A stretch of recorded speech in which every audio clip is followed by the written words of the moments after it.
Instruction, golf news, equipment, travel, interviews, course profiles, and more. Your weekly fix of all things golf is about to begin. It's the Flagstick Podcast with your hosts, Jeff Potter and Scott McLeod. Welcome to the Flagstick Podcast. Oh, come on. Let's have some energy.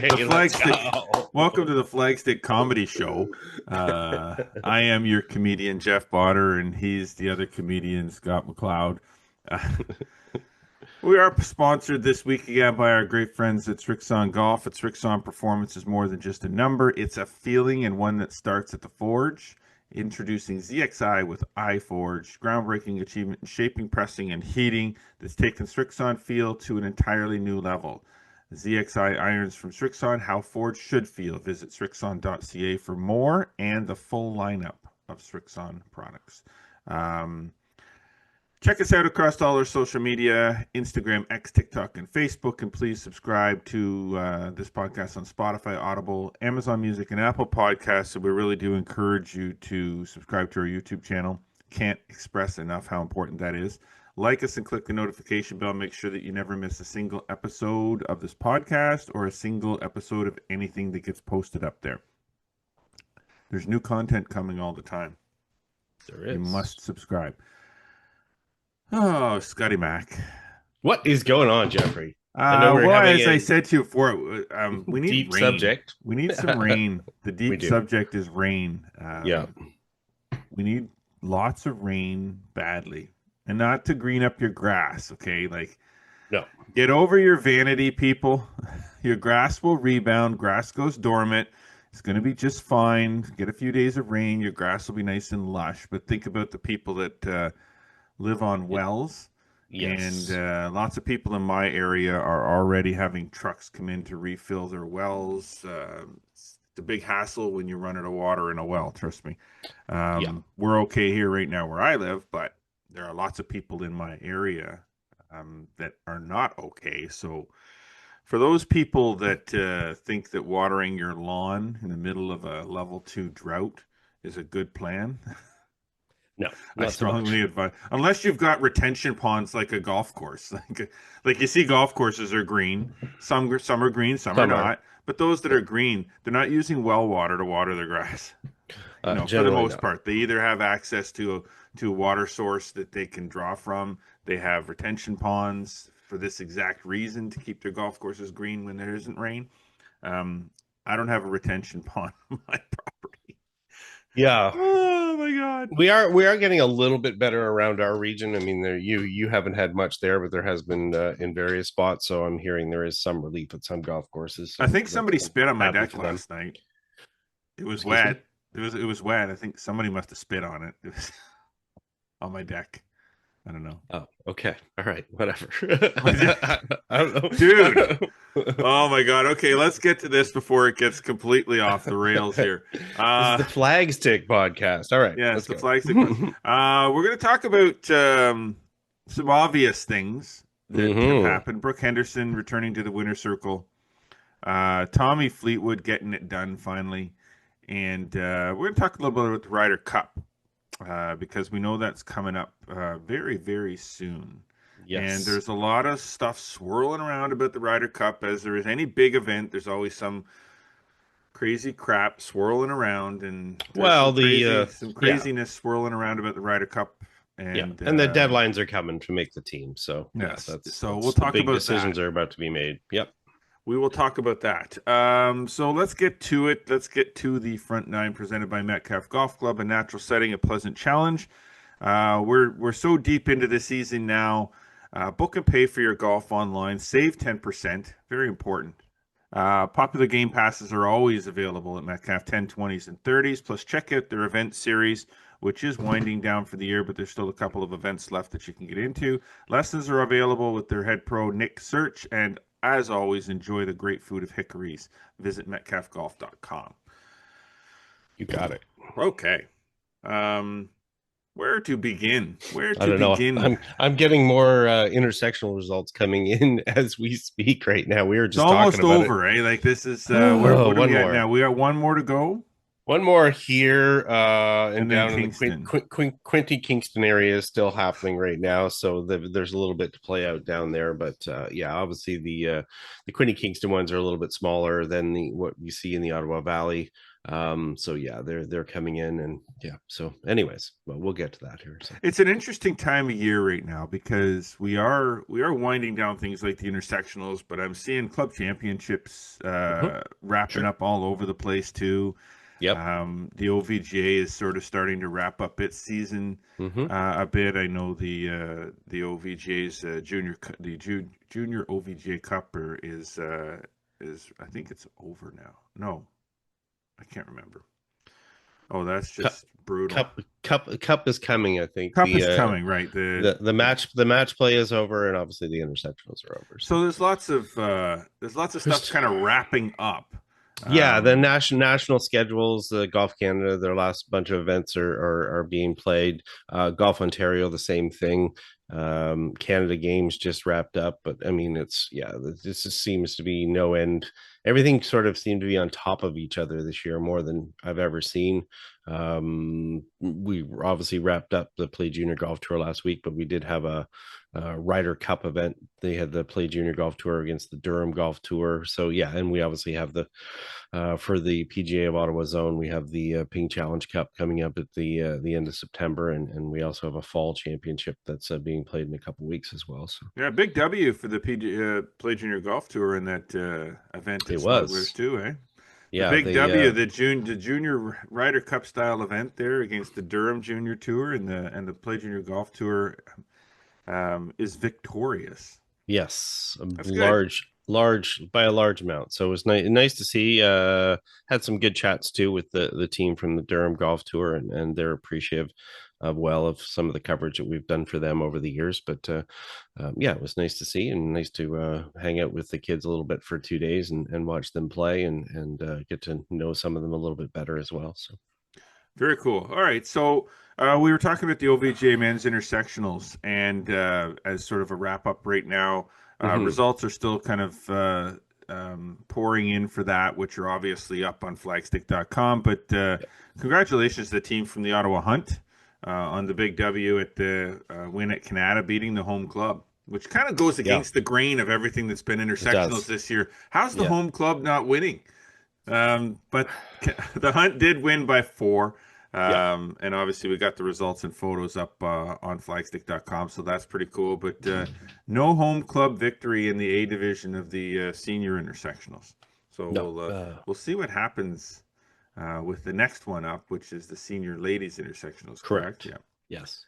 And then that puts a wrap on the OVGA intersectionals. Yeah, for people that don't know, this involves 60 teams at 15 different sites. So and a small event, just just tiny or whatever. So and obviously everybody's enthusiastic, so we do get multiple results coming in. They come in kind of all over, and we definitely like to get them up on the website as soon as possible, because it certainly is a big boost in traffic, because people are searching for them, sending DMs, and we're happy to do it. But it's sort of like herding cats at some point, so in getting some of these results. So exactly. Okay, so I played some golf again, just to keep the small talk going here. I did play some golf again. I'm not playing a ton by any means. Yeah, but you're traveling when you do it, which is a little bit different. I am right? getting around the region. I'm golfing around, and I'm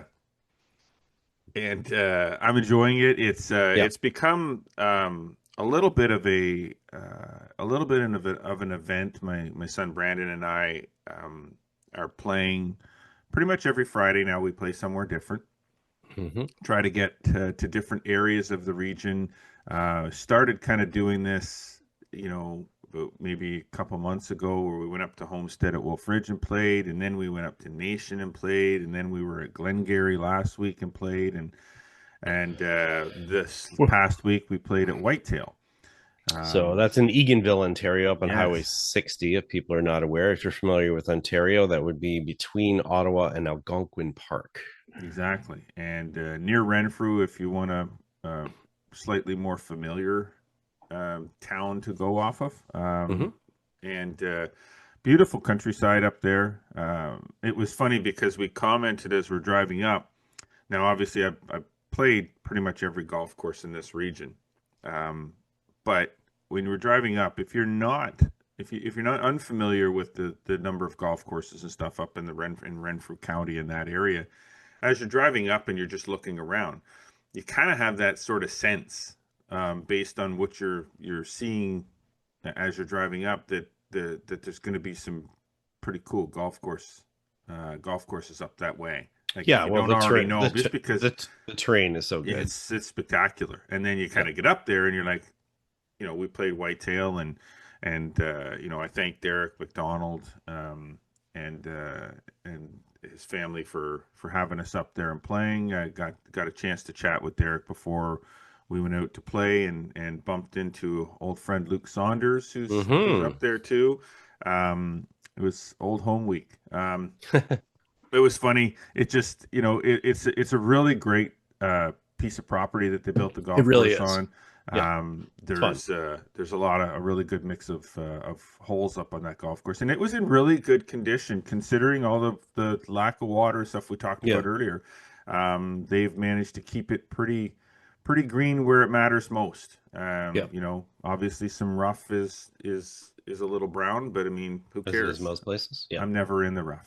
I always enjoy that layout. I mean, we've had a number of zone events up there. I think that was the last time that I played up there. It was I don't even know, maybe it was a pro or something like that, but always a fun layout. As you said, it's very interesting holes, and it's not a boring golf course, that's for sure. And you certainly have to pay attention as you play, because strategy becomes very important there. But it's cool. There's some opportunities there. There's some, short par fours. There's some holes you can take advantage of. Some short fours where you have to really make some big decisions as far as what you're going to do off the tee from a strategy standpoint. So trust me, I know. Yeah, exactly. So it's not just point and shoot. You have to engage brain there a little bit, which I like. And as you said, it really makes use of the terrain, and a couple of big monster par threes and par fives there as well that are always fun. So yeah, so there you go. So that's that. So this week, I don't know, where will I be going next? I played Rivendell. I played Rivendell. See, there's another one that it's like, I don't say that we take these things we take it for granted, but when we don't play a lot of golf, we tend to go to same back spots. to our so for the last bunch of years I would just go across the street to Metcalf and play. Sure. I'm a member there, family membership. It's easy. It's 2 minutes away. Sure. You can play for it. So it's convenient, and it's just I feel like my golf has gotten lazy. So one of the reasons to do this is to say, you know what? Okay, it's every Friday. We're going somewhere. We're not going to go across the street. We're going somewhere, and I'm going to play 18 holes. And mistake to walk Whitetail for me, though. That was not a smart move. It was a really dumb move. Great for the exercise, but I did not need to play Billy Goat golf in 35-degree weather, so that was not smart. But hey, I was at a hockey fundraiser tournament. That's at Rivendell with our good friend Mike. Always liked Rivendell. Yeah, with Mike and his two brother-in-laws, and it was just a good time. That's all it was. It was all, and Mike Dill and his team do a great job there, and it's always nice to run into a lot of familiar faces out in Verona, kind of north of Kingston area. So and surprisingly, they had the course in good shape as well. So. I think people might be a little bit interesting to hear next week on the podcast where we went next. Okay, all right. So Looking we'll forward to that. Right. Okay, so let's talk about the elephant in the room. News. The big elephant in the room. The big Sunday. Yeah, the big Sunday news. Let's just say I was attached to my laptop for a long, long time. I would say that probably this situation happening is probably the biggest golf news for Canada in quite some time. Probably since the President's Cup last year. Since the President's Cup, or even since Nick Taylor winning the Canadian Open. Sure. On that level. Brooke Henderson, obviously, I think people know by now. Brooke Henderson won the CPKC Women's Open in Mississauga. I think with all of the discussion that has gone on this podcast too about Brooke's game, where she's at, Is she at the end of her career? Is she getting ready to just shut it down? Can she win? She doesn't seem to be playing very well. She doesn't seem to be able to put 4 rounds of golf together. Her short game's not very good. This and that and this and then she comes home to Canada and she wins her second CPKC Women's Open title. And I mean, it's not like she lapped the field or anything like that. She had to hang on for dear life on this one because she had Minjee Lee. Mm-hmm. She had Minjee Lee, who has been playing exceptional golf all this time, right on her tail, and she held out and got it done by one shot. Like that's pretty impressive stuff right there. And I feel really. I feel really happy for her to get that, offer back, and then maybe she'll win a little bit more, or maybe her game will elevate a little bit more now that she gets this one done. Yeah, it's been an interesting year in the LPGA Tour. They've had no repeat winners. With the team event, which would give them two winners, they actually have 23 winners in 22 events. So there's been a lot of parity on the tour. So it's difficult to win on this tour, as we mentioned before. There's just more and more players, and for her, I think the biggest thing, and we saw this in her press conference afterwards in her discussions. I posted a piece up. Chris Stevenson provided another piece as well. Those are up on flagstick.com. People want to read and hear some of the insights and hear some of the analysis from people that have, observed her entire career, and also, her feedback on it as well. This was big for her personally. She's already had 13 wins, and it's not big just because it's a win. It's people are like, oh great, she won 412,000. It's not about the money. This is really about soothing those doubts, and any professional athlete that hasn't won in a couple of years, and that's the case for her. This is somebody who's won continually throughout her career. If you're all of a sudden in that position where you're not winning, you're going to have self-doubts. And the thing is, it's like you start to doubt whatever decisions you're making. Now, Brooke is at a point in her life. She's about to turn, 28 in a short time here. She's at a point where she's got to be thinking, okay, I'm going to take some time for myself, and then all of a sudden, you maybe don't get the results that you want, your rankings drop, and then you start to have those doubts, and this is about soothing those doubts more than anything. The fact that, am I still a good player? Am I still a world-class player that I want to be, that I think I am, that everybody expects me to be?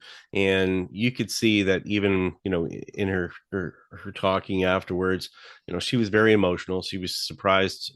She said for herself that she's surprised she didn't cry, but, her voice was shaky, and, this meant a lot for her for a lot of reasons. And there's some that are going to be public, some that are not, or whatever. And, everybody goes through lots of different things in their lives. And it's those doubts that you have that all of a sudden it's like, okay, I still got it. I still got it. And I think that's big for her, but I think it's, and it's big obviously for Canadian golf as well. Exactly. No, I think it is exceptional for her. I'm happy for her that she got it done.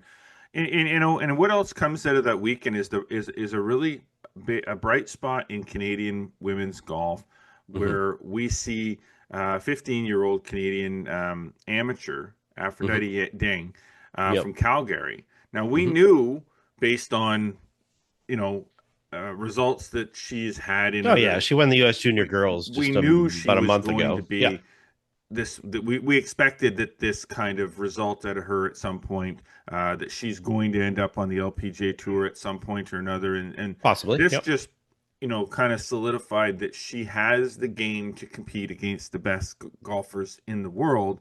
Sure. And she's 15 years old. So, following in the footsteps a little bit of maybe her idol, Brooke Henderson, and, she's got a path that may lead her to the LPGA. She's only 15. Yeah. So she's got a lot, hopefully a collegiate career ahead of her, and, and then she works her way into the LPGA Tour and gets to that level. But clearly her game is at the level that can compete right now, and she's young enough that she's got a lot of time to kind of make that game a little stronger and a little more consistent to be able to compete week in and week out on the LPGA at some point. Yeah, as I said, she won a U.S. Junior Girls this year. She won at the Mizuho. She won a quarter of a number of events. I mean, she's obviously jumped her way into a top spot in the world. I would suspect the pathway that we're going to see for her, you're probably not going to see her playing college. Most of the best young players now are actually on the female side of it, go directly to being pro. You'll see other ones take that path. Tilly Claggett, who's a Canadian as well, also from the Calgary area and moved to the States like Deng did, who really is based in Orlando and New Jersey now. She tied for 20th as well. She played well at Vanderbilt. 5 of the 16 Canadians did make the cut. Moremi Leblanc played pretty well in the end as well. There's certainly a large gathering of Canadians behind them, and the nice part is with the CPKC Women's Open, we get to see those players get to dip their toe into playing an LPGA Tour event, and as you said, they get to measure themselves, see where they're at. They get that exposure, they get that feel for those type of things, and whether it amounts to an LPGA Tour career for a long time, we don't know. It's always hard to compare any of these players as well to somebody like Brooke, because Brooke, won a pro event when she was 14, so that's pretty scary. But you're not always going to be those outliers, but we certainly have a bright future in some of the talent that's upcoming. And we've already saw this week, for an example, Vanessa Boravalis and Lauren Kim that were also in this tournament. They're on the Annika Award watch list heading into their college seasons as well. So good, lots of good stuff for Canadian women's golf for sure. Yeah, and I think too that's the difficult thing when you're really quite talented at a young age to make that decision about whether to go pro right away or to go to school. I think kind of like in the hockey world, we like to see those young players not jump into the professional ranks as quickly. We'd like to see them kind of run themselves through the NCAA ranks or central or the Canadian Hockey League at the high level junior A level. We'd like to see them kind of at least spend a couple of years at that level before they are drafted and make their way to the professional ranks. But golf is also a little bit different than some of these other sports. Sure. We're not getting body checked, so I mean, we do so physically. Yes, obviously you can be small and gangly and still compete. You don't have to be big and strong and full of muscle. Have to fill out physically like a lot of the hockey players. It's do, right? mentally, sure. wanting to see them kind of stay amateurs for a while before they make that jump. But at the same time in golf, it's kind of like when you're good, you need to capitalize, because the window to be able to win at professional golf and win money and get sponsorships and things like that, it happens when you're at your peak. Yes. And you might not have that 2 or 3 years down the road. If you're not already at that level, if you're good but you're not great, go to school and get better. Play collegiate golf and hone your skills. But if you're already winning, like somebody like Aphrodite was, or like Brooke was, you're already winning when you're young. And you're already on that radar. It's kind of hard to kind of just go down here, and when your stock is so high. Yeah, and if you want a college degree or stuff like that, you can always go back and do that. And we've had other players in Canada, Selena Costabile, for an example, who she plays in a combination of the Epson Tour and the All Pro Tour, and has played some LPGA Tour. She did her schooling online while she was doing her professional career, and she's none the worse for wear for it. But like you said, you got to strike when the iron's hot and take those opportunities. And we definitely see the pathway in women's golf worldwide be onto the younger side versus the men, who tend to be a little bit later when they tend to blossom and have success on tour. So, but still good to see. You know what? Hey, I always say, if I have to work a little late on a Sunday because it's a Canadian winning, it's always worth it. And a big shout out to Grant Fraser, who did photo coverage for us this weekend, as well for Chris Stevenson, who were in attendance at CPKC and doing some coverage for us. And it was good stuff. Beautiful. Okay, so let's switch gears here and move over to the PGA Tour. Yeah. Again, big headlines that just. Sometimes the headlines just make so much sense, and you're so happy to see, if you didn't know what was going on, you woke up the next day and saw the headline, the grinning ear to ear, to see Brooke winning. So happy for Brooke. Tour Championship, top 30 FedEx Cup points leaders make it to the Tour Championship. And the big story was Tommy Fleetwood finally winning on the PGA Tour.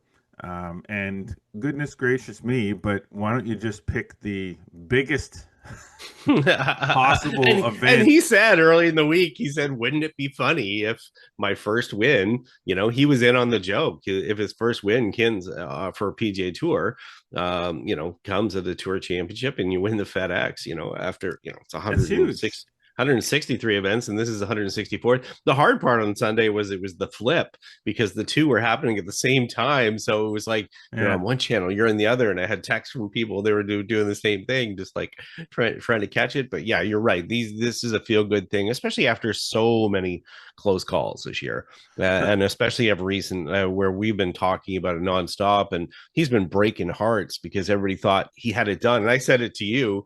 I was afraid to hit the button to post the story until it totally was official, because you were waiting and going, man, I hope he just doesn't kill the 3-shot lead, but you're wondering, oh boy, how's he going to mess this one up? I didn't want to think that. That was the thing. I didn't want to think that it was possible for him to not win when he had the lead going down 18. But I'm just thinking to myself, man, he could do this, he could do that, and I'm like, stop it! Like, he's gonna do this, he's gonna get it done, and it just, even after he hit a good drive on 18, I was like going, all right, he's got to get over the water.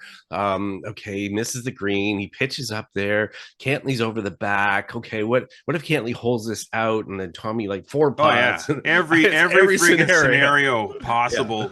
Even though it was the likelihood of any of those scenarios happening with probably 0.001%. Yeah. It was still but it's possible, but as it turns out, it didn't. It did go exactly as we all hoped that it would go. And I think that realistically, there was probably more people hoping that Fleetwood got it done than people wanting Scheffler to do it again.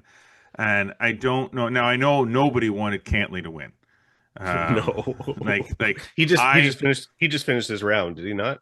Today? Gosh, seriously, dude.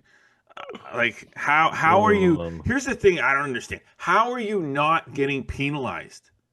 How are you not on the clock every freaking shot you hit?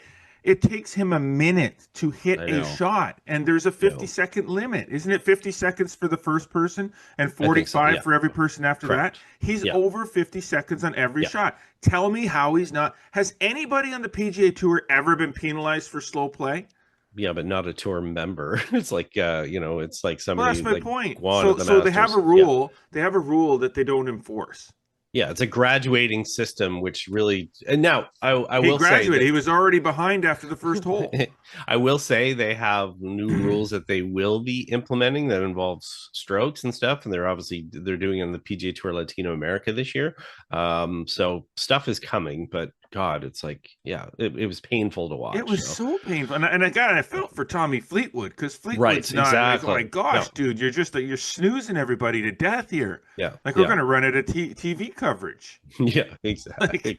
Who's gonna? The networks are going to be. We're losing money waiting for Cantley to finish. Well, they should have just as he sets up. They can run a minute of commercials and then come back. I mean, they should know it by now. It should be maybe he's doing it for them in that way. So anyways, the good story was Fleetwood getting it done. Definitely. So Scheffler didn't win another FedEx Cup. Big deal. At the end of the day, it's not like he had a terrible year. No, he had a fantastic year. At the end of the day, I still don't like this format. I still feel like this should be. We can just do this over and over. An elimination format from the time that they start the playoffs, because But at least it was better. At least we had better, because now, as it turns out, if they had played this under the old format, given the way things shaped up, Scheffler would have beat Fleetwood by a shot. But who cares? So good thing that they changed the format. For Tommy Fleetwood, for sure. Yeah. He would. Can you imagine if it's under the old format? Fleetwood loses, and he finishes second by a shot after playing better than that would have been the biggest kick in the behind. Like, Yeah. so I'm How much glad that they money? did it the way that they did it, but Fleetwood ended up just over 18 million, by the way, and Scheffler went over 26 million. Wow. So Fleetwood ended up second on the money list, by the way, with one victory. But that's how consistent he played, though. Like he yeah, was in the mix in so many events. And good for him. I think there was just multiple things. It was those a couple of events, that were the heartbreak ones, in Hartford, for an example. I mean, going back to the Canadian Open where, obviously Nick Taylor, everybody wanted Nick Taylor to win, but the fact well, I won't say everyone, obviously Tommy Fleetwood wanted to win. Yeah.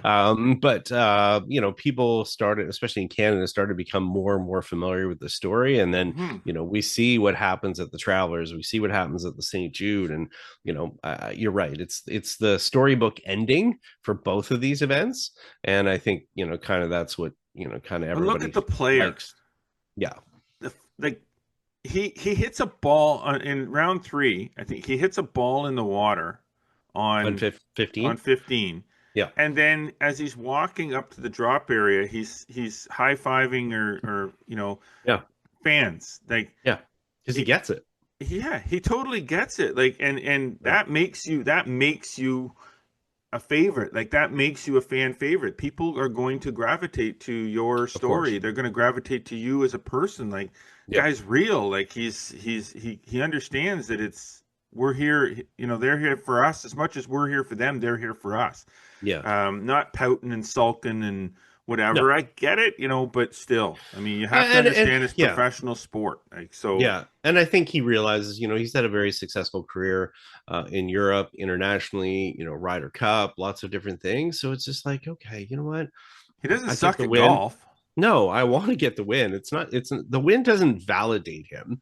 That's the thing. So he knows it's just, he's still got to be Tommy, Hmm. and it's enjoying the rest of the experience. And he's probably just a lesser person if he, just obviously focuses on that and Yeah. ignores kind of everything. And that's sort of him. And Maybe and he and closes out more tournaments going forward if he continues to play with this level of consistency and puts yeah, himself in positions to win.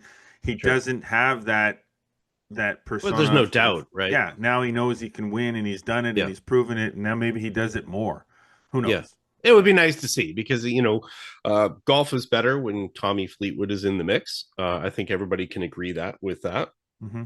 And yeah, and it was a nice finish too as well. Corey Connors had a nice finish to his season. Now we should say PGA Tour, still has their FedEx Fall coming up, but for the big players, the main players, Corey Connors to finish out his season with a 62 to Yeah, tie for low fourth in the round of Tour the day, Championship. right? Low round of the day. Put his year's earnings over $8 million. I think put him up to 17th overall on the money list. Successful season for him, despite no win. But it's good to see him and Nick Taylor get to those top 30. Pendrith, obviously, just outside of it. It's nice to have some of those Canadians up in that mix with the top athletes now, and we can have high expectations of them heading into 2026. Beautiful. All right. We'll leave it at that for now. We're going to take a Yeah. break. When we come back, we're going to talk about the Ryder Cup.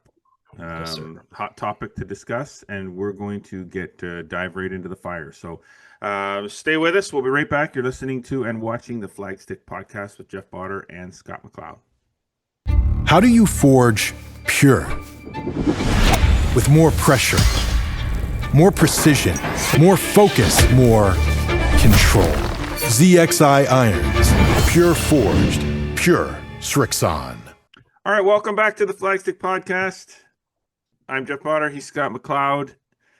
And we're going to get ourselves going here with our back nine talk presented this week by Falcon Ridge Golf Club.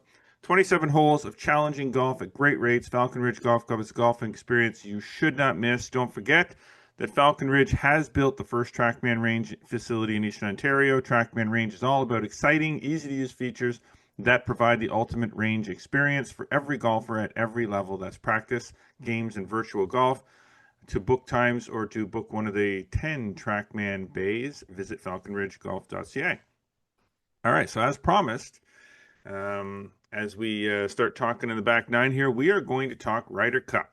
Month away. that this is the long-standing topic over the last little while, as we kind of headed into the FedEx Cup playoffs, and now as we're coming out of the FedEx Cup playoffs, and with Wednesday being the big day, I will say they pounded it into your head. Wednesday at 11 a.m. on the Golf Channel, Team Keegan USA. Bradley will reveal Yes. his additional 6 picks. So let's just start by saying, so our top each team has 6 qualified picks or Yep. qualified players. So in the case of the U.S., the top 6 qualifiers right now that have guaranteed spots are Scheffler, Spawn, Schauffele, Henley, and English, and DeChambeau.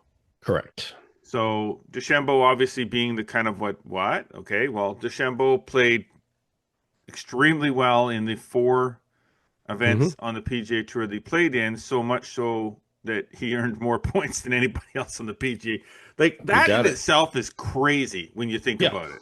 Yeah. The fact that the guy doesn't even play on the tour. Yeah. And Qualified and with he qualifies 4 events. in the top 6. Yeah. Only playing 4 events. Yeah.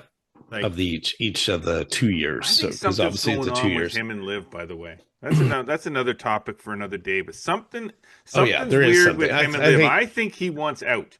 I think I think a lot of people have figured that out. There was something up there. So You know, if he was on the PGA Tour right now, playing week in and week out like the rest of these guys do, look out for the rest of the I think the whole look out idea for of everyone else. world. I think the whole idea to Bryson. I think the whole idea of world number 1 Yeah.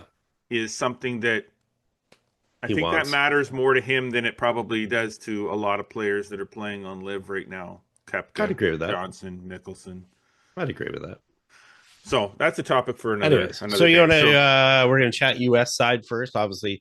Yes. You know, with theirs being a little bit more imperative as far as, you know, happening this week and that you know, the next 6 players. So before we can discuss the Europe. So now the easy pick is for Keegan to make is to just take the next 6. And the next 6 in this case are JT, Justin Thomas, Colin Morikawa, Ben Griffin, Maverick McNeely, himself, yes, and Brian Harman. Sure. So of those 6, so let's just talk about of those 6, if that's the easy route. Would you take those 6, or would you? And we talked about this a little bit ourselves off air about this, and so I already kind of have an idea where you stand. I've pulled up a little bit of statistic on one of the players, so let's just talk about that from your opinion. The next 6, are you just taking the next 6 and going to Bethpage Black? I don't know if I am, and I think part of the reason you have captain's picks is to have the flexibility to get the team that you want and to be able to pair them up with the players that you want, to get the players that are the hot hand as well. Because the issue is that, you know, you can go and you can make this team, but are you playing well leading into this? How are you trending? And, you know, if I look at players like Colin Morikawa, for an example, he has been trending nothing but down. And as a result of it, it's like, okay, I know he's got a great record. He's 4-3-1 all time, but his play overall has been questionable of late. If I look at his trending chart on Data Golf, for an example, and the other side of it too, and I think that's what I mentioned to you, it's a short game that really disturbs me more than anything. I mean, in a pairing for a tournament, you know, all these guys are pretty good. Obviously, Colin Morikawa is exceptional as far as his ball striking is concerned. But, you know, if you're in a team event and your partner is leaning on you for a putt or a recovery pitch shot or whatever, that's what you need. You need that high ability as far as that short game is concerned. And I just don't know if Collins is up to snuff right now. So he would be the question mark for me. The only other question mark, believe it or not, and not because he's trended way down, but he's been in a little bit of a lull, although his Ryder Cup record is pretty impressive at 7-4-2, would be Justin Thomas. He's the other player who actually has trended down a little bit later in the year, but I would still take Thomas. Morikawa would be my decision, and I'm not going to say who I'm going to flip him for, because I think we're going to have a chat about that anyway. So right off the bat, I totally agree with Morikawa not being on the team. I don't think that I look at his record. I mean, I don't look at the same data trends that you're looking at. I don't have all that. I'm just looking at his results in the last bunch of events. Sure. And he has one top 10 in like his last 8 events. Yeah. And in his last 4 events, which would include the playoff events, he, other than his result this week in a field of only 30 players, he hasn't really like, here's the thing. Morikawa, if you were to do the FedEx Cup playoffs my way, he would have been out. So, because he wouldn't have played his way in by finishing in the top 30 and so on and so forth. So, and I agree, I don't like his short game. And here's the thing. When we talk about not liking somebody short, he doesn't have, he's not a PGA Tour player. He's not a 5 handicap. Sucks. But when you compare his short game to others that are on that list, and the consistency of that and where his strokes are won and lost during the course of a tournament, that's where he's losing his strokes. He doesn't have a high strokes gained. No. We talk about strokes gained putting, strokes gained this, strokes gained. Yeah, if we look at all the players that are ahead of him in the last 3 months, every single one of those players is positive at least 1 for strokes gained. He's the only one that is under that, and you have to go all the way down to Denny McCarthy or Patrick Reed to see anybody that's kind of in that same vein right now. So all the other players are trending, especially in the last 3 months. Yes, his strokes gain might have been great over the last 2 years, but again, you're accumulating points over 2 years, but you need somebody who's playing well a month from now, not somebody that played well, 18 months ago. So I agree with you. Morikawa is not on my list. If I'm looking at that next 6, Morikawa is not on my list. I also probably am taking a little bit of a look at Maverick McNeely. I'm not so sure that I would be picking him either. So it's kind of like, okay. It's tough when you get down to those bottom parts, right? Yeah. So, Ben Griffin, I like. I think he's been consistent, all year. JT trending a little bit in the wrong direction, but still played well through the playoffs. Correct. So I like the fact that he's still playing well at this time of the year, whereas last time they went through this process, he was sucking, and they still picked him. So this year I would say pick him. Yeah. Last time this happened, I would not have picked him, and Keegan would have been on the team 100%. Right. The last time. Now we're kind of flipping the script here a little bit. I think you got to pick him because Keegan has an obligation. He can't spike pick. So he may be still ticked off about what happened 2 years ago, but he can't let that, because ultimately winning and losing the Ryder Cup falls on his shoulders as a captain too. And he's ultra competitive, so he's going to pick the players. He wants the 12 best players. And so with that in mind, now that we've kind of both identified players that we should in that 12 that shouldn't be on that list or we would not pick. Yeah. Who would we look at? Who are we? First of all, let's talk about the big one. Should Keegan pick himself?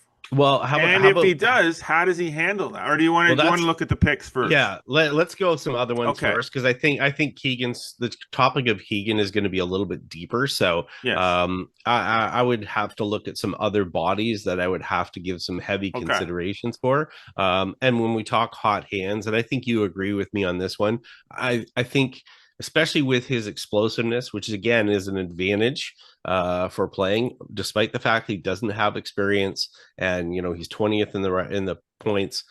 Chris Goddard is definitely somebody I would have a hard look at.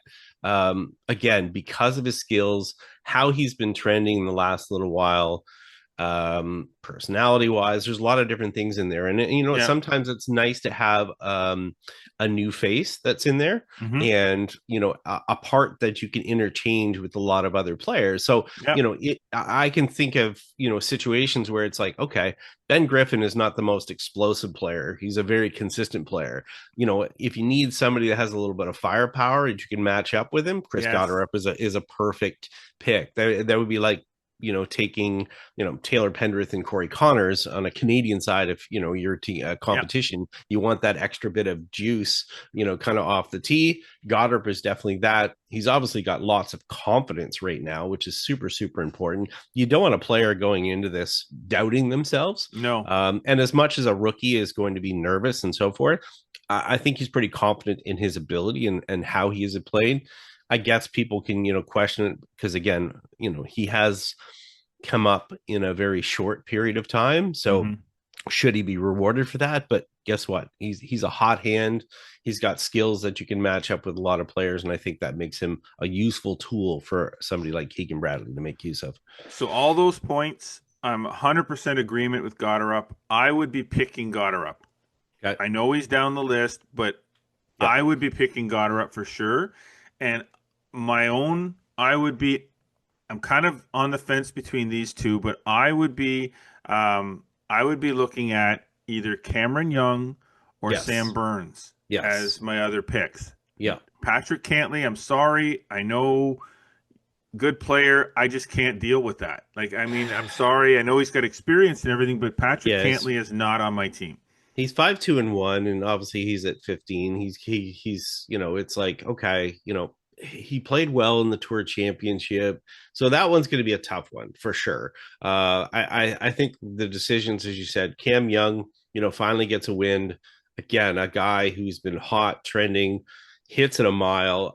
I think again, he's super useful. I think the one that's another question mark in there, whether he gets taken or not, is Sam Burns, who was 1-2-0 in his last his other appearance. But if I look at his game overall, he had a nice spike a couple of months ago, and he's been okay of late, but I he was in decline there for a little bit. So I'm not so sure as far as that one. I mean, if I had to take between Cameron Young and Sam Burns, I would definitely lean towards Cam Young.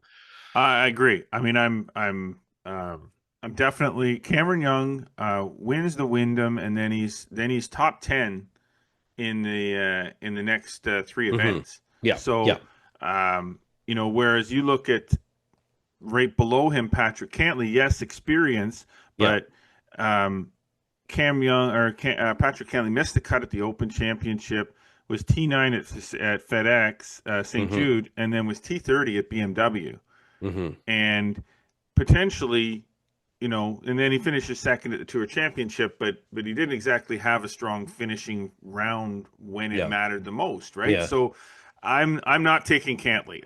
That's just and another question mark, at 12th in the points is Brian Harman. I mean, 2-2-0 in his previous appearance. A little bit of a bulldog, but his strokes gained has not been great, and his overall ranking, he's been okay, but is he there because he's riding the points carryover?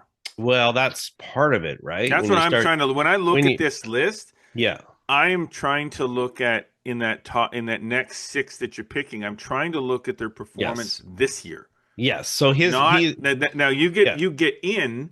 Yeah. You got the crossover, the points carryover, which helps you get into the top six. Can't do anything about the top six. But then when you get into the bottom six, to me, first thing I'd be looking at is I'd be wiping out the points you got from the previous year, and I would only be looking at the points you got this year and your performance this year, and then looking at if everybody in the next six had 0 points to start the year, Right. What would it who look would like? be the top Yeah. six. That's probably something I should have pulled up from a stats point. I don't know how easy that would have been, but it's pretty difficult. But I mean, I'm looking at, strokes gained over the last 3, 6, 12, and 24 months, and especially those trends in the last 3 and 4 months, or 3 and 6 months. So they're really the important ones for me. And, I don't see, a big change in Harman's game, and it's been pretty fractional. Obviously you get a lot of points for winning majors, but his game was peaking more kind of 50 rounds ago, which is a while ago. Well, it says if you take out the Open Championship victory, is all of a sudden is he down in 20th or 21st in points? Right. And if that's the case, he would never pick him as a captain's pick. So maybe you shouldn't be picking him as a captain's pick just because he's in the top 12. Right. And that's where it's like, okay, that's why it's like, for me, it's hard to ignore Cantlay, unfortunately. We don't know hard to ignore him, all right. I know, but as much as we like or don't like as far as his manner of play, it matters how he plays for that team and in that room. And if he is the tool that they need, then they have to look aside of other things to take that. So, but I would say, players like, Burns and Cam Young are going to be way higher up on my choice list than a Brian Harman for sure. And God help me if they make a weird decision and pick like a Jordan Spieth. I will just, I can't see Keegan doing it, but Keegan I don't think so. And if he should be picking Fowler before he picks Spieth. Correct. I agree. Like Fowler to me is probably he is probably playing the best of the all outliers. Of the outliers. Yes, outside of like Cameron Young is like he should be in that next six, but he's not going to be because there are so many players above him that you would have to pick first. No way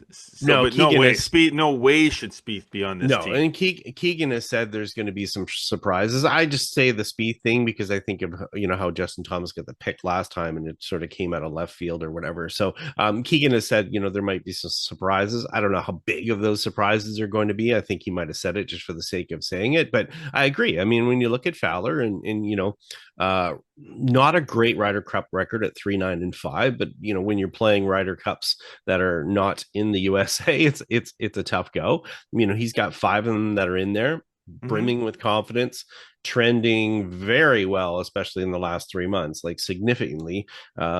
So yeah, he's got to kind of be an option as far as an outlier option. And again, the decision for that, to make him could solely be because of a particular pairing. It could be Keegan is sitting there talking to the team in the room and he's got a player. And, if you go to a guy like, I don't know, DeChambeau and you say, hey, Bryson, who do you want? Who's your guy? Here's 3 options. Who do you want to play with? And I think in some cases that has to come into play a little bit. It's like you can look at all the analytics that you want, you can look at stats and stuff all you want, but chances are these guys are going to spend a lot of time together and they have to have some synchronization. There's lots of little factors that are played in there too, like who's with the same, who plays the same golf ball, who's there's a lot of different little things that take place as far as those decisions are concerned. So they have to have a mesh of personality as well. So there could be somebody who loves Cantlay, there could be somebody who hates Cantlay. We don't know that all straight out. They're probably not going to say that. And as we get to it here, who's going to play with Keegan? Okay, so let's. I just want to say too one thing about Ricky Fowler. Ricky Fowler has moved up 7 positions in the Ryder Cup point standings. Yes, he's moved up further than anybody else by almost twice as much. Yeah. And the only other player that's moved up as much that is Michael Kim. Yeah. Michael Kim's moved up 3 spots. But 7 spots. Mm-hmm. Maybe Keegan goes way down the list. You never know. But let's talk about Keegan for a minute. Kind of in uncharted waters, not since Arnold Palmer did it. Has there been a playing captain? And Keegan has, if you look at players and who's playing the best golf right now, and you're building a team around the best golfers, how does Keegan not look at himself given where he is in the standings? I mean, it's not like he's just No. Like he's right there. Yeah, he's not an outlier, and you have to think No. a lot of the conversation or a lot of the input is coming from the assistant captains. It's coming from the PGA America. It's coming from past captains. It's all these different people who I'm sure, and we've heard the references. Some of them have said explicitly already. Keegan needs to be on that team for that team to be the best team, and if he's not there, then they're missing out on somebody who not only has played well, but is playing well right now, Right. as we saw at the Tour Championship.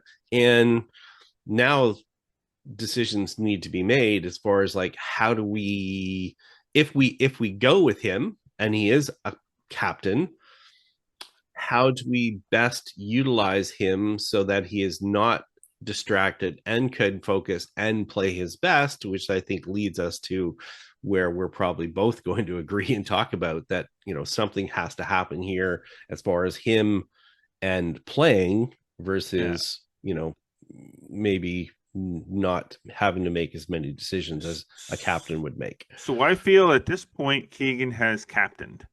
Correct. He's Agreed. captained himself up to this point. He's going to captain himself up until Wednesday when he makes that decision. Right. If he chooses to put himself on that team, which I think he should. Agreed. Because if the U.S. wants to have the best chance at winning and getting this monkey off their back, he needs to be on the team, especially at home. If this was over in Europe, I'd say maybe not as quick to decide, but this is a Bethpage Black. Yeah. Keegan is a fiery, competitive guy. He's a Northeast guy. We see what happens in Connecticut every year. Yeah. And, obviously he gets a win there and the place goes nuts. Not that they're not going to go nuts anyways. They're going to go nuts because it's U.S., but Keegan is Keegan. So Keegan needs to be on this team, bottom line. That's my opinion. Now, what does that mean for him captaining? Again, these are opinions. My opinion is that he should appoint one of his assistants as the captain. Yeah. And he should completely, and I mean, when I tell you, it doesn't mean that he can't have conversations, because I'm sure that all the players talk to the captains about pairings. Exactly. It's not like the captains go sit in a room and the players go twiddle their thumbs and then come back and say, okay, here's who's playing with who. They're all discussing this as a team. Yeah. But Keegan needs to step back, take the headset off, and play. Yeah. And just play. Not be captain guy. No. Because I think you have to be focused. Those players themselves, the 12 players that are playing in any given Ryder Cup, they're preparing for each day as players. They're playing practice rounds. They're practicing together. They're all of these things. That is their main focus. They have no distractions other than playing golf. The captains are the ones that are grinding out their pairings, the course setups, and all this stuff. He needs to he needs to step away from all of that and just play. Yeah, the because captaining duties are done. Now you're playing. Yeah, because even as a player, if you want to have a nap through the opening ceremonies, you can, but you don't have to worry about it because, I think a couple other players, kind of pointed that out. It's like, you're the captain, you're writing speeches, you're going up there and giving speeches. You're going, I mean, if you have to take all that time, that's time away from being your best as a player. And here's the other option.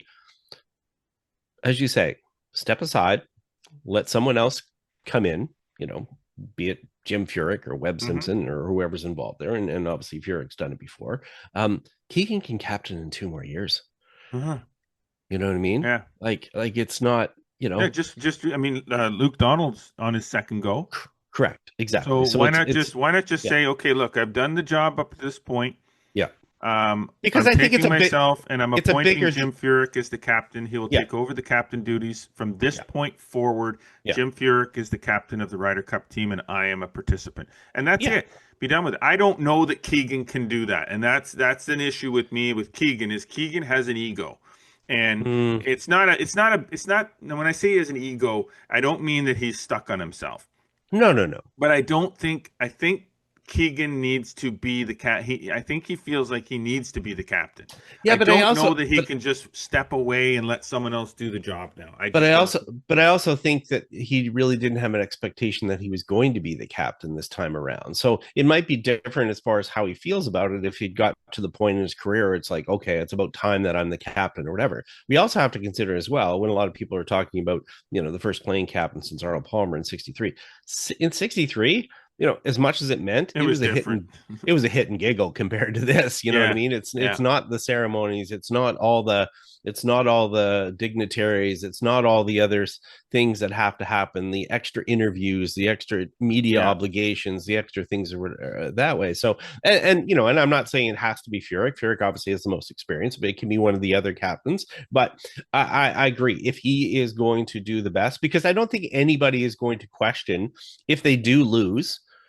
They're not going to question that if he steps away, that it's because he stepped away. They're going to question if they lose and he tries to do both.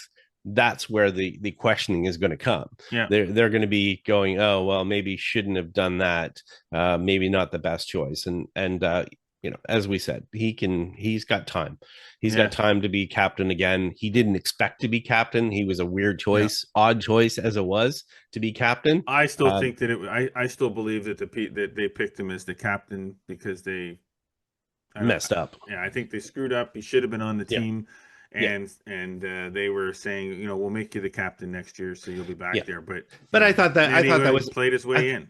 Yeah, and I thought that was an odd choice as it was. It wasn't like he was done playing. He obviously played well enough to make that team. Why do you all of a sudden take that player? Anyways, you know what? I'd like to see that announcement myself tomorrow. The step down or step away. Not a step down. I would say a step away. Let someone else handle things. All the other stuff. From this point forward, press conference over. Jim Furyk is the acting captain of the Ryder Cup team. If it's Furyk. I'm playing. And that's it. Yeah. And move on. They've got six associate captains to choose from. So they're all capable of doing it. Make it Webb Simpson, make it whoever. So exactly. Okay. So let's move on from the US team. I think we got time here. Yeah. So let's move on from the US team and talk about the European team. Nobody's really talking about because it's early, right? Their picks come later, so they come out. They get to make their picks on September 1st, and obviously we're hearing the U.S. media. So if we're in the UK, I'm sure it's loud there for sure. It could be. So now the qualifiers for the European team at this point are, no surprise, McIlroy, McIntyre, Fleetwood, Justin Rose, Rasmus Højgaard, and Tyrrell Hatton. Yeah. So it's funny, each team's got a live dude. Yeah. In the same spot for the in the same spot. Six so the next six for the European team are Shane Lowry, Sepp Straka, Ludwig Åberg, Victor Hovland, Matt Fitzpatrick, and Matt Wallace. Sepp Straka, who crapped the bed at the Tour Championship, even though we figured he was going to be somebody to look for. But anyways, besides that, when you start to look at that list, obviously Lowry got bumped out by Højgaard at the British Masters, so he's the next one that's there. So I think I don't think there's any question that Lowry's on the team, especially he's too much. He's chemistry. He's played well in the Ryder Cup as well, and I mean I think I don't think you can take him out of there. His record is too good. It's not exceptional. It's 2-3-1, but I mean, it's the fact that he's played in two of them. He's an essential piece to the team. He hasn't trended well, but he's definitely a room guy. That room guy is a good way to put it. For sure. I like Ludwig Åberg. Yeah. As a pick. Yep, and he's trended well, and he played well in his first one. He was 2-2-0 in his first one. So, and then I'm kind of like, I don't know. I mean, I don't know if I like Sepp Straka. He didn't play particularly well at the St. Jude. No. He didn't play in the BMW. No, his game has kind of been. He was 1-2-0 in the Tour Championship by 14 shots. Yeah. Yeah. I mean, we're not talking about like No. 14 shots. He sucked. Yeah. So you're definitely not trending in the right direction. Now, maybe No. over the next next week, he plays well in in the next DP World Tour event, or I don't know. I mean, I don't know how you really have time to play No. your way on. Well, you don't, because the decisions are, it's after this weekend is you're making that So decision on the I don't first. think So I have Sepp Strack on my team. Like, to no, be I think honest that with you. I'd have to think at this point that Luke Donald's made his picks. I don't think there's he maybe has one hard decision or two that are in there. Yeah. But I don't. Sepp Straka, yes, at 8 point or at eighth in the points, but his trend has not been good. Whereas even if you look at how some of these players have been playing, like leading up to it, like like you got Rasmus Hogard. It's like Nikolai's been playing great. Yes, He's played really down there good on the this week. list. Yeah, and he's trending super, super well, even though he's down there in the points. And what about Harry Hall? Harry Hall, I think you have to look at. He's definitely one of the hottest players for them He's got right the best now. hat. Of late, Like, come on. Him How and do you not pick a guy with that hat? They can put him against Bryson, and then we can kind of get confused when they both if they both wear the hats. same hat or whatever. I think one of the players Aaron Rye's been that's exactly that's the one I'm kind of like, you know what? That's who I was going to go to next. Yep. Actually, a guy that's at 15th in points, but he's been trending for the last little while. He's put on, it's too bad because he's been an early leader at a couple of events this year and just hasn't managed to finish it out. But exceptional play. I know his game is like trending well overall, and it's like, okay, there's a guy that's kind of hot. I think ones that are no brainers. I think Hovland, you have to have him on there. He's been playing well. He's played in two of them, so I think that's an easy one as well. Matt Fitzpatrick is an easy one as well. Those ones are simple. Rahm is a funny one because it's like, even though he's 24th in points, it's like, do you take him because he's 6-3-3 and he's been super hot in the last 3 months? But I don't know if they can. I don't think you reward that. I mean, that's the thing. I mean, I think that there's, again, it's kind of, Rahm to me is like the Fowler. You know what? He's kind of way down the list. Probably should be there, but there are too many guys ahead of him that play week in and week out against the best players, and I just don't see. He's played well in the majors, though. I don't know. Like it's one of those ones where Luke Donald might be sitting there and playing. I mean, here's the thing, though. The issue comes down to this: if you have a choice between a Nikolai Hogard and a John Rahm, I think you have to take a John Rahm if it comes down to a decision like that. That's obviously we have more time. I'm not Strack. I think even though he's 8th in points, I'd give him a toss and chuck him out there.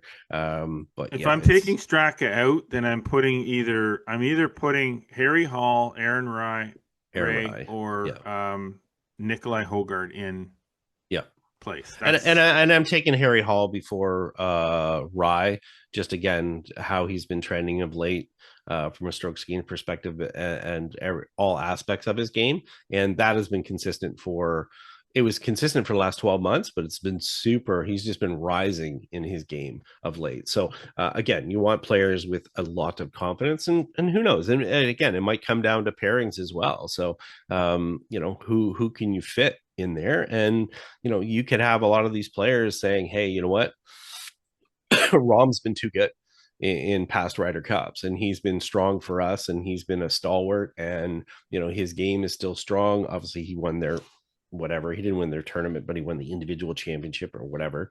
But I think there'll be too many voices on that team saying we have to have him there. Could be right. We will see. We'll be able to have a little bit more of a discussion about Another the week. European team next week before they finalize their team. But stay tuned on Wednesday, people. Mm-hmm. Or why is it happening? What's happening? We'll see. Don't worry, the social media campaigns have started hard. So we'll see how this plays out, and we'll know what the American team is going to look like, and if Keegan indeed does choose himself to be part of it. I really hopes that if he makes a decision about that he makes it right away. That we don't wait till he doesn't let it hang on for another week or two, and then all of a sudden make a decision 2 weeks out. Okay, well maybe I just can't do all of this. So.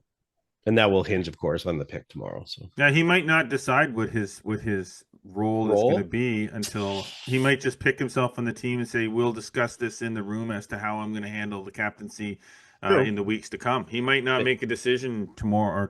I hope he does, though. I hope he does too, because I think he's just like, boom, this is it. I'm on the team. Let's go. Going to play in the whatever it is, the tournament coming up this week.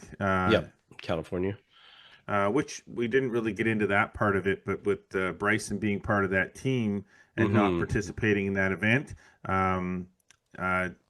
just fine. For my own personal opinion, he shouldn't be allowed to play in the event, because that's the rule. No, he shouldn't. That's the rules. Him going on social media and making a big deal of it, it's like, no, the rules are the rules. Look, they don't get relaxed just because you made the Ryder Cup team. You don't need to see him play. Fly in, go to the meetings. Why do they need to do it anyway? Yeah. Like, what is the point of playing in you're not? It's a team event. Playing in a individual tournament together is not team bonding. No, go to Disneyland. I think it's all the stuff outside of it or whatever. Maybe it's convenient as far as scheduling is concerned to get everybody sort of together. But you know what? Except that there's 12 guys that would normally not play in that event. Sure, fair enough. That now don't have an opportunity to better their position in the rankings to get their card, because they're taking 12 spots away from. They wouldn't be playing if it wasn't a Ryder Cup here. So you're just wasting 12 spots. Fair enough. Okay. Scotty Mac, we've covered a lot today, so we're gonna stop it there. Obviously, we want to thank all our sponsors: Metcalf Golf Club, Falcon Ridge Golf Club, and our presenting sponsor, Srixon Golf. As Srixon Performance is more than just a number; it's a feeling, and one that starts with the forge. Introducing ZXI irons with iForge, the groundbreaking achievement in shaping, pressing, and heating has taken Srixon feel to an entirely new level. ZXI irons from Srixon. How forged should feel. Visit Srixon.ca for more and full lineup of Srixon products.